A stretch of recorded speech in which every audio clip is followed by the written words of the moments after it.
Hello student, स्वागत है आप सभी का पॉली वाला टेक्निक के आपके अपने प्लेटफॉर्म पर। ये आपका लेक्चर नंबर फर्स्ट रहने वाला है पॉलिटेक्निक फर्स्ट सेमेस्टर के communication skills in English subject का। तो लेक्चर को ध्यान से देखेंगे, सारी चीजों को समझेंगे। अगर एक बार आप लेक्चर को ध्यान से देख लेते हैं, जितने भी टॉपिक्स कवर किए जाएंगे, तो जिंदगी में आपको इससे संबंधित कभी और कोई लेक्चर देखने की आवश्यकता नहीं पड़ेगी।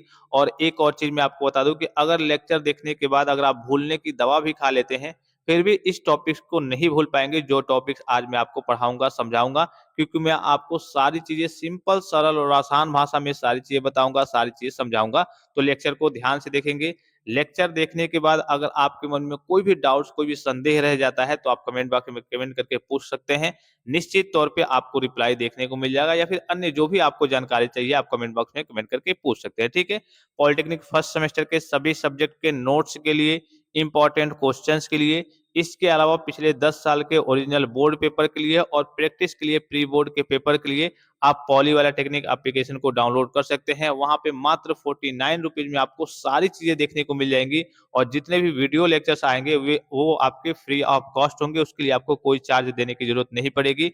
आपको जो भी नोट्स वगैरह दिए जा रहे हैं, प्री बोर्ड के पेपर, पिछले 10 साल के ओरिजिनल बोर्ड पेपर के पीडीएफ वगैरह, इन सारी चीजों के चार्जेज आपके कितने हैं? मात्र 49 रुपीज है। और इससे आपकी जो बैक की आशंका है कि हम फेल हो जाएंगे, वो दूर हो जाएगी। तो इसका लाभ आपको जरूर उठाना है। सभी बच्चों के लिए कहिए कि ये अफोर्डेबल है, मिनिमम प्राइस आपका यहाँ पे रखा हुआ है। तो चलिए लेक्चर को स्टार्ट करते हैं।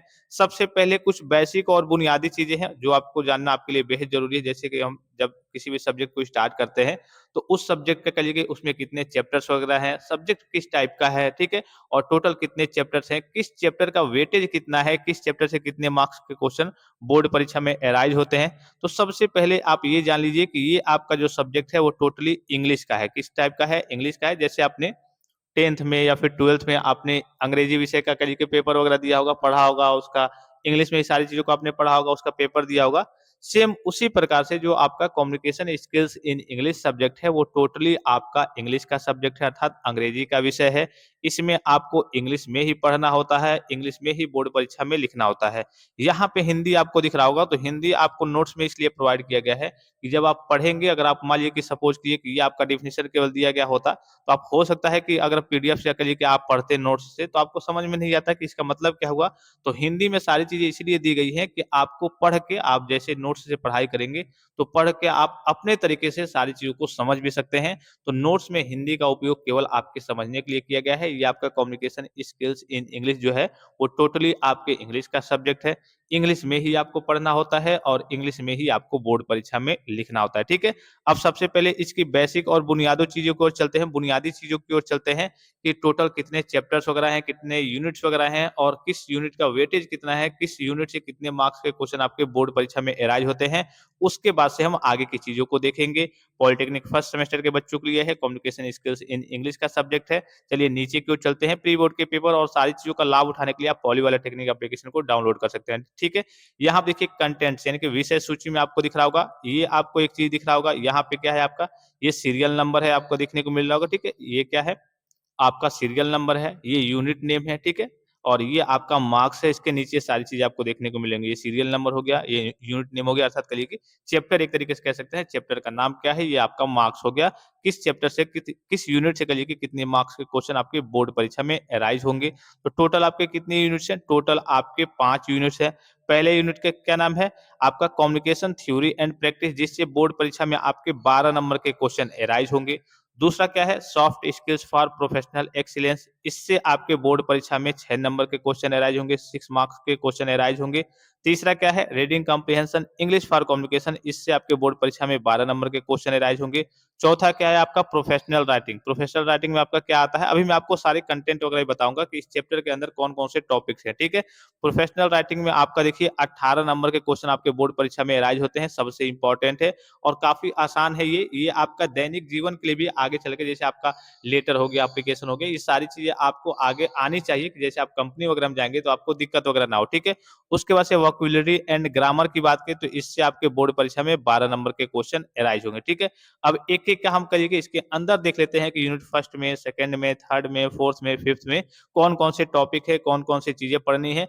एक बेसिक नॉर्मल सा एग्जाम्पल उदाहरण ले लीजिए। ये जो आपका है ये आपका कम्युनिकेशन से संबंधित है, अर्थात संचार से संबंधित है कि संचार अर्थात बोलचाल कैसे करना होता है। जैसे मान लीजिए कि आपको बोलने का तरीका नहीं मालूम है, ठीक है, कहाँ पे कैसे बोलना होता है, तो ये संचार से संबंधित चीज है। ये आपका जो चैप्टर नंबर का यूनिट नंबर फर्स्ट है। दूसरा है soft skills for professional excellence. इसमें क्या है, आपकी डिग्री से चीजें संबंधित है और आपके बिहेवियर से चीजें संबंधित है। जैसे कि आपका रवैया कैसा होना चाहिए। मान लीजिए कि आप किसी कंपनी में काम करने चले गए तो आपका सॉफ्ट स्किल अर्थात आपका नेचर कैसा होना चाहिए, रवैया कैसा होना चाहिए, रहन सहन कैसा होना चाहिए, बात करने का तरीका कैसा होना चाहिए, आपका दिमाग किस प्रकार से काम करता है, आपका हार्ड स्किल क्या है, डिग्री क्या है, उसी प्रकार से उसी करिए। ये आपका जो यूनिट है यूनिट नंबर सेकंड रहने वाला है, इसी चीज से संबंधित है। फिर तीसरा है reading comprehension English for communication. ये आपने पढ़ा होगा 10th में और 12th में। एक आपका अनसीन पैसेज आता था, एक पैसेज दे देगा, ठीक है, एक पैसेज दे देगा, उसी पैसेज में करिए कि कुछ टॉपिक्स दे देगा, कुछ कहानी टाइप का दे देगा, आपको उसको पढ़ करके और उसी टॉपिक से संबंधित, इसी टॉपिक से संबंधित नीचे आपसे क्वेश्चन पूछेगा, बताइए इसका मतलब क्या हुआ, इसका आंसर क्या हुआ, इसका आंसर क्या हुआ, 3-4 क्वेश्चन पूछता था। उसी प्रकार से सेम उसी प्रकार से ये आपका है रीडिंग कॉम्प्रिहेंशन। आपको करिए कि स्टोरी टाइप से कुछ देखने को मिल जाएगा वहां पे और उसी से संबंधित आपका क्वेश्चन वहां पे अराइज होगा, क्वेश्चन पूछा जाएगा, तो ये भी आपका इजी होता है। फिर आपका चौथा है प्रोफेशनल राइटिंग, जिसमें आपके करिए कि सारी चीजें आ जाएंगी। कौन कौन सी चीजें आ जाएंगी, आपके नोटिस वगैरह हो गए, लेटर वगैरह हो गए, ठीक है, आपके करिए कि रिज्यूमे वगैरह हो गए, सीवी वगैरह हो गई, बेसिक बेसिक चीजें हैं जो आपको आगे चल के। और ये जो आपका यूनिट है ये काफी ज्यादा इंपॉर्टेंट है।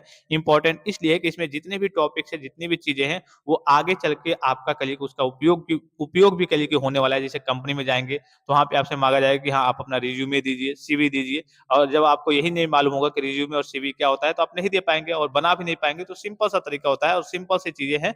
मैं आपको आगे जब पढ़ाऊंगा तो सारी चीजें बताऊंगा, ठीक है। उसके बाद से वोकैब्युलरी एंड ग्रामर। इसमें क्या है, इसमें आपके वही आपके पार्ट्स ऑफ स्पीच है, नाउन प्रनाउन सारी चीजें हैं। इसके बाद से आपके ट्रांसलेशन वगैरह है, आइडियम्स एंड फ्रेजेस यानी कि मुहावरे वगैरह हैं। बहुत सिंपल सिंपल चीजें हैं जो कि आप पहले से पढ़ते आ रहे हैं, ठीक है।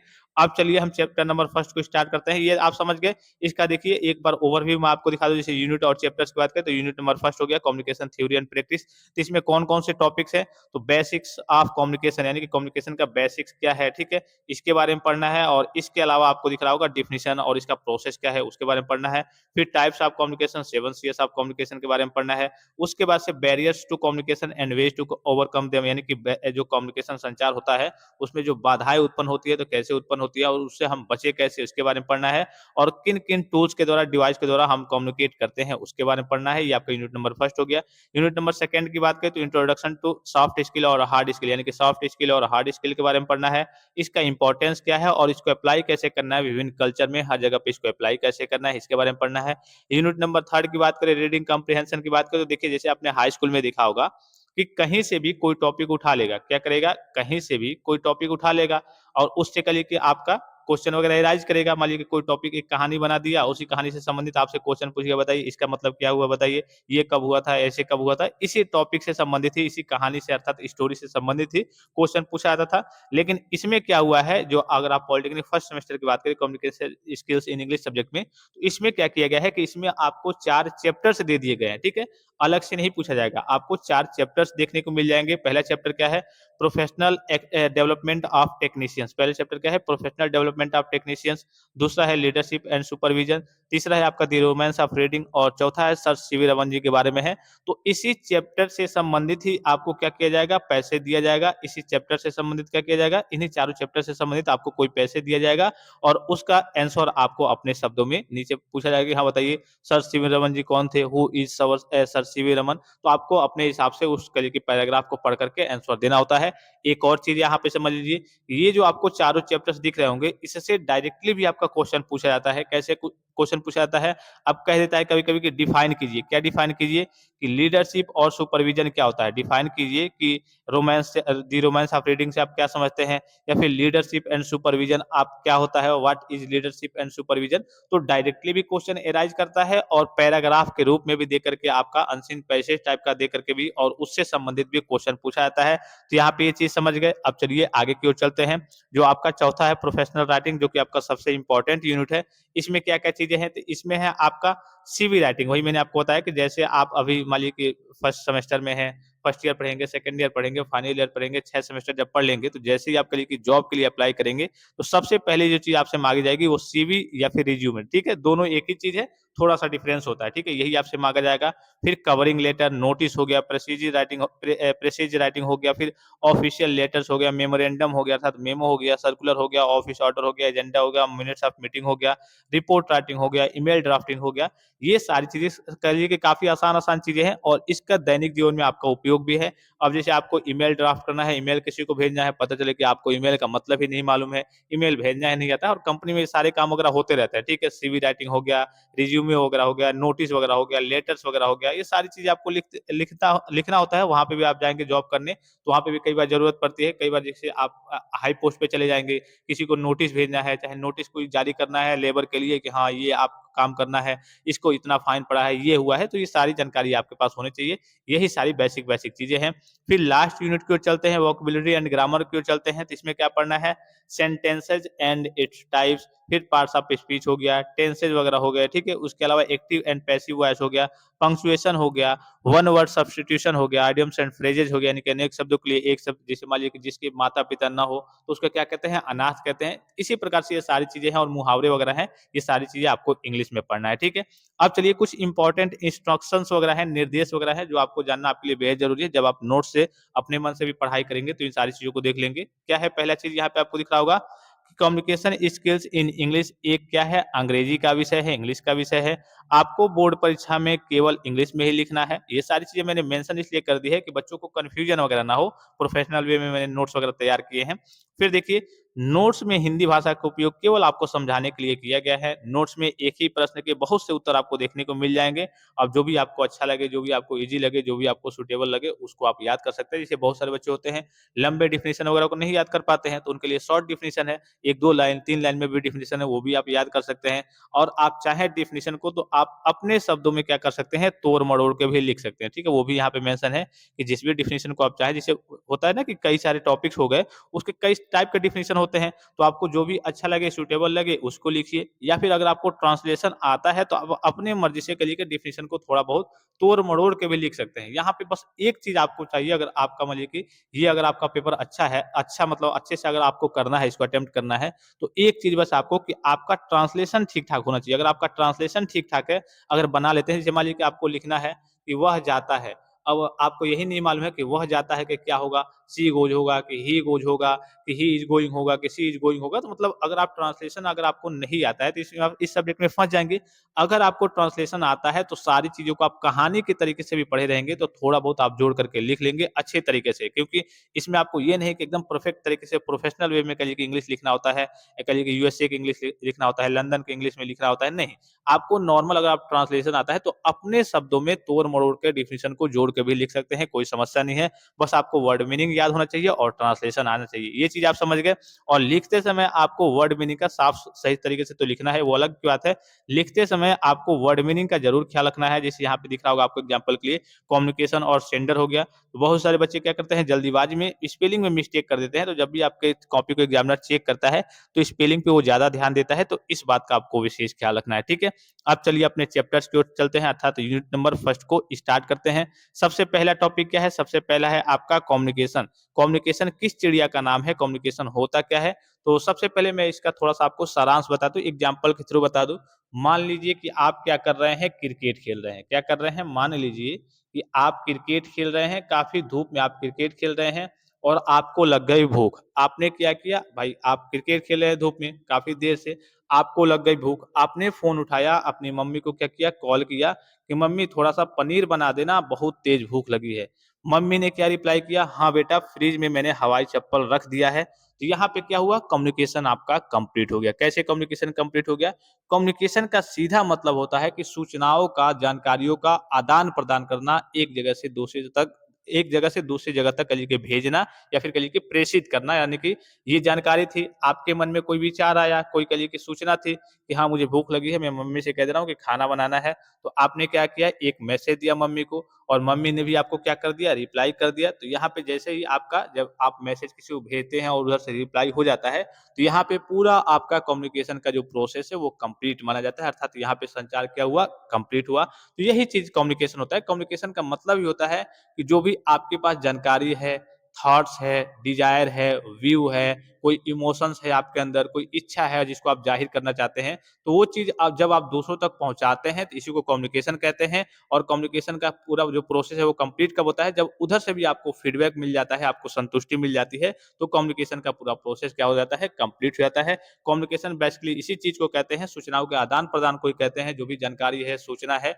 उसका आदान प्रदान ही क्या कहलाता है, कम्युनिकेशन कहलाता है। अब चलिए ये चीज आप समझ गए कि कम्युनिकेशन क्या कहते हैं। जो भी सूचना है, जैसे मान लीजिए कि आपके मन में कोई भी विचार आया कि हाँ मुझे ये काम करना है, मुझे भाई से कहिए कि 5,000 रुपए चाहिए। आपने क्या किया, भाई को फोन मिलाया या फिर जाकर के भाई से आपने फेस टू फेस बात ही कर लिया कि भाई मुझे 5,000 रुपए चाहिए। उसने कहा नहीं भाई नहीं है, जुगाड़ नहीं हो पाएगा अभी, ठीक है। तो ये आपका क्या हुआ, आप दोनों के बीच में आपके पास एक मैसेज था, आपकी एक इच्छा थी, आपको जरूरत थी पैसे की, आपने किसी से मांगा और उनसे कहिए कि पैसा आपका, उधर से रिप्लाई है कि नहीं भाई पैसे नहीं हो पाएंगे, जुगाड़ नहीं हो पाएगा, उधर से पैसा आपका नहीं मिल पाया। तो आप दोनों के बीच क्या हुआ, काम तो था, कोई ना कोई काम तो आपके बीच था। तो आपने क्या किया, एक जानकारी को तो साझा किया, एक आपके पास कोई थॉट था, कोई आपके अंदर इमोशन था कि मुझे भाई मुझे, या फिर कहिए कोई इच्छा थी कि भाई मुझे पैसों की जरूरत है, मुझे ये काम करना है, और आपने किसी से डिमांड की, आपने अपने विचार को किसी के सामने व्यक्त किया और उधर से भी आपको रिप्लाई मिल गया, फीडबैक मिल गया। तो यहाँ पे पूरा आपका जो कम्युनिकेशन का प्रोसेस है वो कंप्लीट होता है।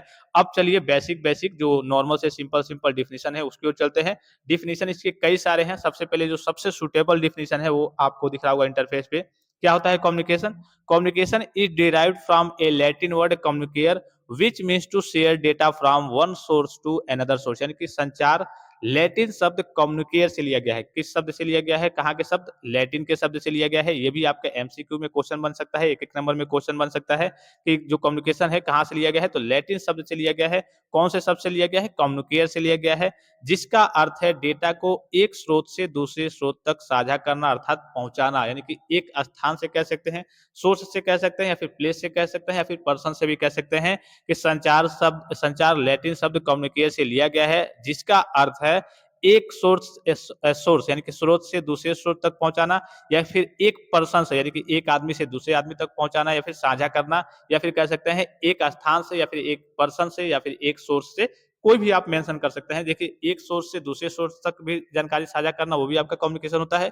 एक आदमी यानी कि एक पर्सन से दूसरे पर्सन तक, या फिर एक स्थान से दूसरे स्थान तक, ये तीनों डिफिनेशन अभी आपको नीचे देखने को मिल जाएंगे, ठीक है। तो ये चीज आप समझ गए, क्या चीज आप समझ गए कि कम्युनिकेशन जो है वो डेराइव कहाँ से हुआ है, लैटिन वर्ड कम्युनिकेट से हुआ है। जो आपका इसका मतलब क्या होता है, जानकारी को यानी कि सूचनाओं का कहिए कि साझा करना, सूचनाओं का आदान प्रदान करना, इसी चीज को कम्युनिकेशन कहते हैं। ये सबसे सिंपल सबसे इजी आपका डिफिनेशन है कि communication is derived from a Latin word communicare which means to share data from one source to another source. यहाँ पे आपको दिख रहा होगा डेटा। डेटा से मतलब क्या है, जैसे आपके पास कोई डेटा है तो डेटा का मतलब है यहाँ पे कि आपके पास कोई जानकारी है। अब हो सकता है कि जैसे कोई इंफॉर्मेशन हो, कोई मैसेज हो, कोई व्यू हो, आपके अंदर कोई इमोशंस है कि भाई मुझे ये तकलीफ हो रही है, मुझे मम्मी को बताना है कि ये तकलीफ हो रही है, कोई आपके अंदर डिजायर हो, कोई इच्छा हो, कोई व्यू हो, उसी चीज को जो भी आपके अंदर जानकारी है आप उसको किसी के साथ व्यक्त करना चाहते हैं, उसी को हम क्या कहते हैं, कम्युनिकेशन कहते हैं। तो यहाँ पे डेटा का मतलब आपका है इंफॉर्मेशन हो गया, मैसेज हो गया, व्यूज हो गया, डिजायर हो गया,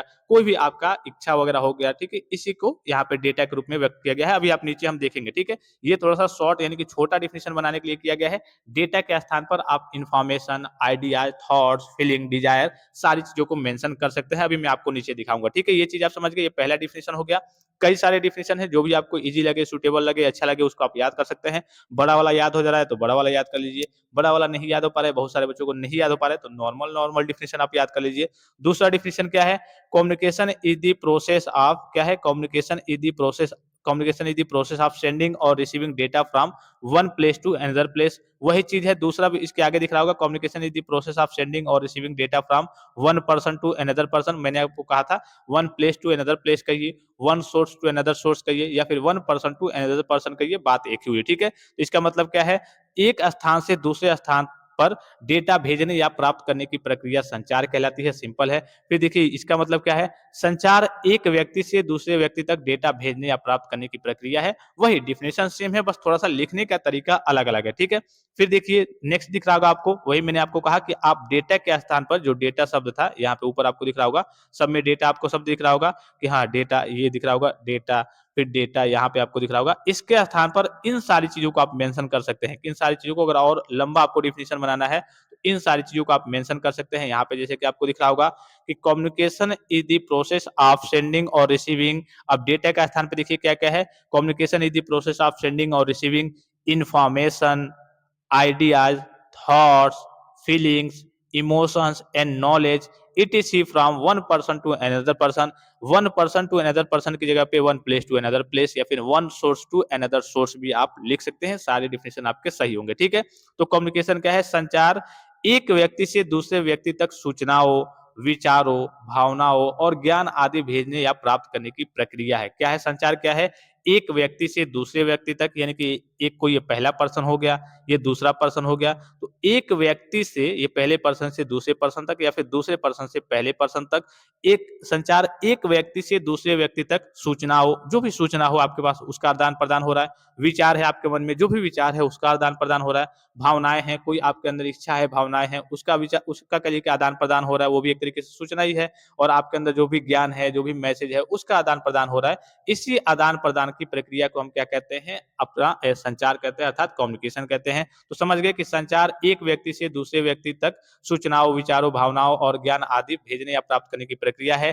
एक व्यक्ति से दूसरे व्यक्ति तक या फिर एक कोई संस्था हो गई, एक संस्था से दूसरे संस्था तक, या फिर एक कलिए की एक कॉलेज हो गया, एक कॉलेज से दूसरे कॉलेज तक, मतलब कोई भी डिपार्टमेंट हो सकता है, एक से दूसरी जगह आपका भेजा जाता है। ठीक है। एक पर्सन उसके लिए कम से कम आपके कलिए की, अब ये नहीं कि आप मन में कुछ बड़बड़ा रहे हैं कि तो ये आपका कम्युनिकेशन हो गया, नहीं। आपके इसमें कम से कम 2 डिपार्टमेंट चाहिए चाहिए, 2 आपके पर्सन चाहिए चाहिए, या फिर कहिए कि 2 प्लेस चाहिए चाहिए, या फिर ऐसे ही कहिए कि 2 डिपार्टमेंट आपके चाहिए चाहिए। जैसे आप कॉलेज टू कॉलेज भेज रहे हैं, आपका ये कॉलेज हो गया, आपने दूसरे कॉलेज को कोई मैसेज भेजा, आपका ये कंपनी हो गया, आपने दूसरे किसी कंपनी को कहिए कि मैसेज भेजा, कोई जानकारी भेजी, आपका कहिए कि ये इंस्टीट्यूट हो गया, आपने दूसरे इंस्टीट्यूट को कहिए कि जानकारी भेजी। इसी प्रकार से कम 2 कहिए कि उसमें डिपार्टमेंट होने चाहिए। तो ये चीज़ आप समझ गए, काफ़ी सिंपल है, काफ़ी आसान है। इसी प्रकार से और भी आपको डिफिनेशन देखने को मिल जाएँगे, जैसे कई सारे प्रोफेसर वगैरह होते हैं, कुछ अपना कथन वगैरह दिए होते हैं कि हाँ, ये टॉपिक है, जैसे आपने देखा होगा कई सारे टॉपिक्स को आपने हाई स्कूल में और इंटरमीडिएट में भी पढ़ा होगा, जो बड़े-बड़े प्रोफेसर वगैरह होते हैं, वो अपना कथन दिए होते हैं कि हाँ, इसको क्या कहा जा सकता है। तो इसी को लेकर के देखिए, एक है आपके W H. Newman and C F. Summer junior, इनके अनुसार क्या है, कम्युनिकेशन क्या है, वही सारी चीज़ें इन्होंने भी बताया है, थोड़ा-सा डिफरेंस है, ठीक है? तो the word communicare is derived from a Latin word communicare which means to impart, to make common and to share। यानी कि W.H. न्यूमैन और C.F. समर जूनियर के अनुसार कम्युनिकेशन शब्द लैटिन शब्द कम्युनिकेट से लिया गया है। वही इन्होंने भी बात बताया जो ऊपर आपने पढ़ा कि कम्युनिकेशन शब्द लैटिन शब्द कम्युनिकेट से लिया गया है, जिसका अर्थ है प्रदान करना, सामान्य बनाना और साझा करना। जाहिर-सी बात है कि जब आप जानकारी को साझा वगैरह करते हैं, तो आपकी स्थिति जो होती है, वो सामान्य बनती है कि हाँ, जो भी आपके डाउट्स वगैरह होते हैं, वो क्लियर होते जाते हैं और आप प्रदान करते हैं, कोई ना कुछ चीज़ तो आप प्रदान करते हैं, मतलब जानकारी को ही आप साझा करते हैं या फिर कहिए कि उसको भेजते हैं या फिर उसको कहिए कि प्राप्त करते हैं। जैसे मान लीजिए कि आपको किसी चीज़ से संबंधित जानकारी चाहिए, तो आप क्या करते हैं, कोई किसी व्यक्ति से क्या करते हैं, पूछते हैं, जो जानकार व्यक्ति होगा, या फिर कहिए कि उसके पास अगर जानकारी नहीं है, तो आप क्या कहते हैं, आप उसको कुछ जानकारी, अगर आपके पास वो जानकारी है, तो आप उसको जानकारी भेजते हैं। तो यही आपका क्या कहलाता है, कम्युनिकेशन कहलाता है। तो इनके अनुसार ये कम्युनिकेशन है। फिर देखिए एक और है आपके अकॉर्डिंग टू पीटर लिटल, इनके अनुसार कम्युनिकेशन क्या है, इनके अनुसार कम्युनिकेशन क्या है, तो according to Peter Little communication is the process by which information is transmitted between individuals and or organizations so that an understanding response results। यानी कि संचार वह प्रक्रिया है, पीटर लिटल का अनुसार क्या है, संचार वह प्रक्रिया है जिसके द्वारा व्यक्तियों और या संगठनों के बीच सूचनाएं कलिए की सूचना प्रसारित की जाती है, यानी कि कलिए की फैलाई जाती है, भेजी जाती है, ताकि एक समझपूर्ण प्रतिक्रिया प्राप्त हो सके। जाहिर सी बात है कि जब हमारे सामने कोई भी कंफ्यूजन क्रिएट होता है, जैसे हमें कोई जानकारी चाहिए, जानकारी नहीं है, तो हम किसी जानकार आदमी से पूछेंगे कि भाई इसके बारे में बता दो। तो हमने क्या किया, सूचनाओं का आदान प्रदान किया, हमने हमें जो चीज़ समझ में नहीं आ रहा था, हमने दूसरों से जानकारी प्राप्त की, या फिर अगर हमारे पास जानकारी है, दूसरे के पास जानकारी नहीं है, कोई गलत काम कर रहा है, तो हम उसको सूचना देंगे, उसको जानकारी देंगे, नहीं भाई नहीं, ऐसे नहीं करना है, इसको ऐसे करना है, ठीक है? तो संचार वह प्रक्रिया है जिसके द्वारा व्यक्तियों या संगठनों के बीच सूचना प्रसारित की जाती है ताकि एक समझपूर्ण प्रतिक्रिया प्राप्त हो सके। फिर नेक्स्ट डेफिनिशन की ओर चलते हैं, सारे सिंपल सिंपल डेफिनिशन है। नेक्स्ट डेफिनिशन क्या है आपका? The process of transmitting data from one person to another person is called communication. ठीक है, वही चीज है, ट्रांसमिटिंग कहिए या फिर सेंडिंग कहिए, बात एक ही हुआ। The process of transmitting data from one person to another person is called communication. One person to another person, फिर मैं आपको बता दूं कि वन आप प्लेस टू अनदर प्लेस भी कह सकते हैं, या फिर one source to another source कह सकते हैं। ये सारे आपका डिफिनेशन एग्जैक्ट है, ठीक है। फिर देखिए नेक्स्ट है द एक्ट ऑफ शेयरिंग। इससे भी छोटा आपका डिफिनेशन दिख रहा होगा, यहाँ पे आपको दिख रहा होगा कि द एक्ट ऑफ शेयरिंग और exchanging data is called communication, यानी कि डेटा साझा करने या आदान प्रदान करने की प्रक्रिया को क्या कहा जाता है? संचार कहा जाता है। सबसे सिंपल और सबसे सुटेबल डिफिनेशन है, एक ही लाइन में है। तो जो सबसे पहला आपने डिफिनेशन पढ़ा था वो थोड़ा सा सुटेबल है, क्योंकि उसमें ये बताया गया है कि हाँ, जो कम्युनिकेशन है वो लैटिन शब्द कम्युनिकेयर से लिया गया है, जिसका अर्थ ये होता है कि हाँ, जानकारी को साझा करना। तो सबसे सुटेबल तो वो है। इसके अलावा भी और आप डिफिनेशन चाहे उसे मिला करके नीचे लिखना चाहें, या फिर साइड में लिखना चाहें, या फिर ब्रैकेट में करके लिखना चाहें, छोटे छोटे डिफिनेशन को भी आप मेंशन कर सकते हैं। हालांकि एक ही लिख देंगे तो आपका काम चल जाएगा, ठीक है।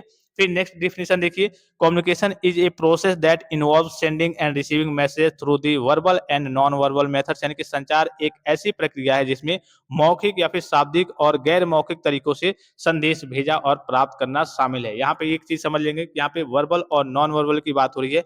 जाहिर सी बात है कि मान लीजिए कि आप किसी से संचार कर रहे हैं, ठीक है, आप क्या कर रहे हैं, किसी से बात कर रहे हैं, ये पहला पर्सन हो गया, ये दूसरा पर्सन हो गया।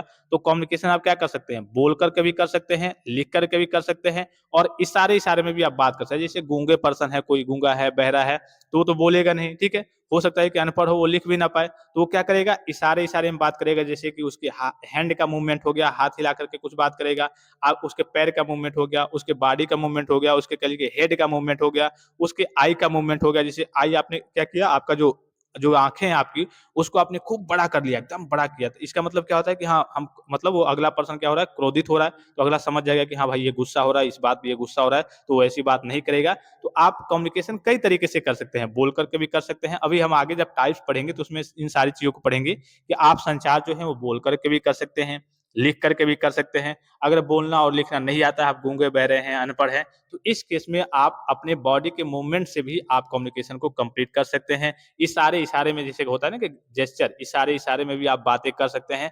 बातें करने का मतलब वही संचार कंप्लीट कर सकते हैं। जैसे कि कोई, अभी मैंने आपको एग्जांपल के थ्रू बताया कि हाँ, बहरा है, गूंगा है, अनपढ़ भी है, लिख नहीं सकता है, बोल भी नहीं सकता है, ठीक है। तो वो क्या करेगा, वो क्या करेंगे, इशारे इशारे में बात करेंगे। जैसे आपने कही कि कई सारे गूंगे बहरे को आपने देखा भी होगा, कहानी वगैरह भी आपने पढ़ा होगा।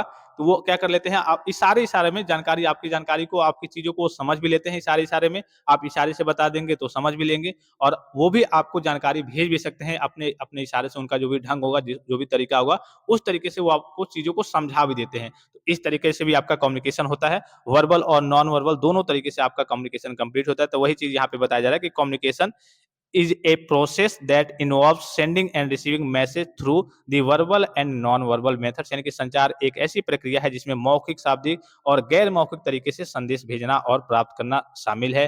फिर नेक्स्ट डिफिनेशन की ओर चलते हैं। नेक्स्ट डिफिनेशन क्या है? अब थोड़े से और बड़े-बड़े आपको डिफिनेशन देखने को मिल रहे होंगे, ठीक है? तो इसमें क्या है, वही सारी चीजें हैं। कम्युनिकेशन इज, यहाँ पे थोड़ा सा बड़ा कर लूं मैं, communication is a medium through which people connect with each other in the world. It helps people express their views, ideas, feelings, wishes and information to each other. वही चीज है कि संचार एक ऐसा माध्यम है जिसके माध्यम से लोग दुनिया में एक दूसरे से जुड़ते हैं। जैसे मान लीजिए कि आप डेली अपने कहिए कि बुआ के घर फोन करते हैं, तो आपके बुआ घर वाले कहेंगे हाँ, बहुत, मान लीजिए सपोज कीजिए, एग्जांपल के लिए बता रहा हूँ कि आप पैसे में बहुत मतलब आगे हैं, अपने सभी रिश्तेदारों से पैसे में बहुत मामले में, पैसे के मामले में बहुत आगे हैं, और आप डेली अपने, आपके बुआ के घर वाले हैं काफ़ी काफ़ी कमज़ोर हैं पैसे के मामले में, और डेली आप अपने बुआ के घर फ़ोन करते हैं, तो बुआ के घर वाले भी कहेंगे, "हाँ, देखिए, पैसा तो बहुत है लेकिन अकड़ नहीं है, बहुत जानते हैं, बहुत मानते हैं, डेली फ़ोन करते हैं।" वही अगर आप नहीं करेंगे, तो कहेंगे, "अरे! कहाँ पैसा, इतने पैसे वाले हैं, कहाँ छोटे लोगों को याद करेंगे।" तो इस प्रकार से ये क्या है कि संचार एक ऐसा माध्यम है, जिसके माध्यम से लोग दुनिया भर में एक-दूसरे से क्या करते हैं, जुड़ते हैं।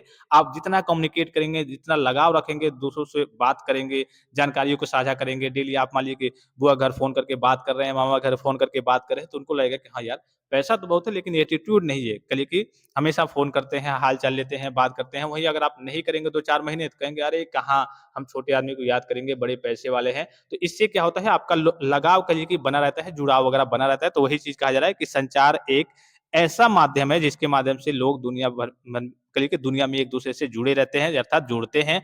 यह लोगों को एक-दूसरे के सामने अपने विचार, भावनाएँ, इच्छाएँ और जानकारी व्यक्त करने में मदद करता है। कौन मदद करता है? संचार मदद करता है। संचार की सहायता से ही आप क्या करते हैं, अपने विचारों को, भावनाओं को, इच्छाओं को, जानकारियों को क्या करते हैं, व्यक्त करते हैं। दूसरों के सामने कहिए कि भेजते हैं या फिर दूसरों से प्राप्त करते हैं। फिर देखिए नोट में ये भी चीज़ मैंने मेंशन कर दिया है कि डेटा के स्थान पर जहाँ पे भी आपने ऊपर डेटा देखा, तो अगर आपको डेटा के स्थान पर डेटा हो गया, नॉर्मल हो गया, चलिए एक ही शब्द है, तो उसके स्थान पर आप information, idea, thoughts, feeling, emotion, message, knowledge etc को आप क्या कर सकते हैं, मेंशन कर सकते हैं। थोड़ा-सा और डेफिनिशन आपका लंबा हो जाएगा, ठीक ठीक है?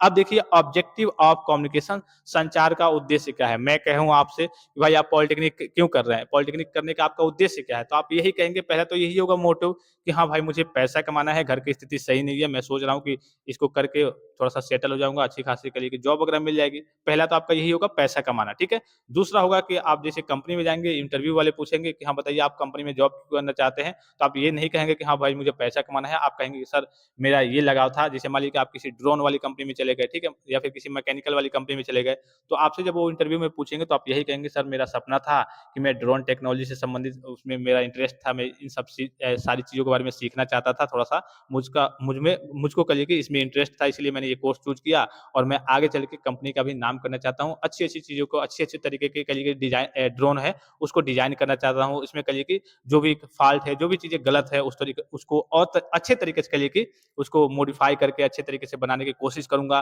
कि आपकी कंपनी का नाम हो और कहिए कि मेरा भी इंटरेस्ट जो है वो भी और बढ़ता जाए। इस तरीके से मतलब आपको इंटरव्यू में डायरेक्ट तो ये नहीं बताएँगे कि भाई मुझे पैसे की ज़रूरत है, मतलब मैं पैसे के लिए काम करना चाहता हूँ। तो इसी प्रकार से यही यहाँ पे ऑब्जेक्टिव का मतलब है। संचार का उद्देश्य क्या है? भाई संचार का मतलब क्या है? संचार का उद्देश्य क्या है? तो संचार का उद्देश्य क्या है?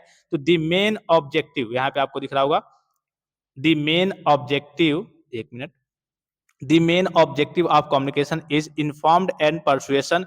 We usually make a communication with another person to gain information or knowledge about something. यानी कि संचार का मुख्य उद्देश्य सूचना एवं अनुनय से है, मतलब सूचना और अनुनय है। हम आमतौर पर किसी चीज के बारे में जानकारी या ज्ञान प्राप्त करने के लिए या किसी अन्य व्यक्ति के साथ संचार करते हैं, ठीक है? क्या करते हैं? किसी व्यक्ति से अगर कोई जानकारी हमें प्राप्त करनी है तब हम संचार करेंगे, या फिर कोई जानकारी हमें किसी को देनी है तब हम संचार करेंगे। तो वही चीज़ यहाँ पे कहा गया है कि संचार का जो सबसे मेन उद्देश्य है, सबसे मेन जो पर्पज़ है वो क्या है कि जानकारियों का आदान-प्रदान करना, जिससे कहिए कि लोग भी सहमत रहें। जैसे मान लीजिए कि किसी पर्सन के पास कोई जानकारी नहीं है, हमने उसको कोई जानकारी दे दी, उसका काम हो गया। तो ये क्या हुआ? सूचनाओं का आदान-प्रदान भी हुआ और उसका काम भी आसान हो गया। तो वही सारी चीज़ें बताई जा रही हैं कि संचार का मुख्य उद्देश्य सूचना से है और अनुनय से है। हम आमतौर पर किसी चीज़ के बारे में जानकारी या ज्ञान प्राप्त करने के लिए किसी अन्य व्यक्ति के साथ क्या करते हैं? संचार करते हैं।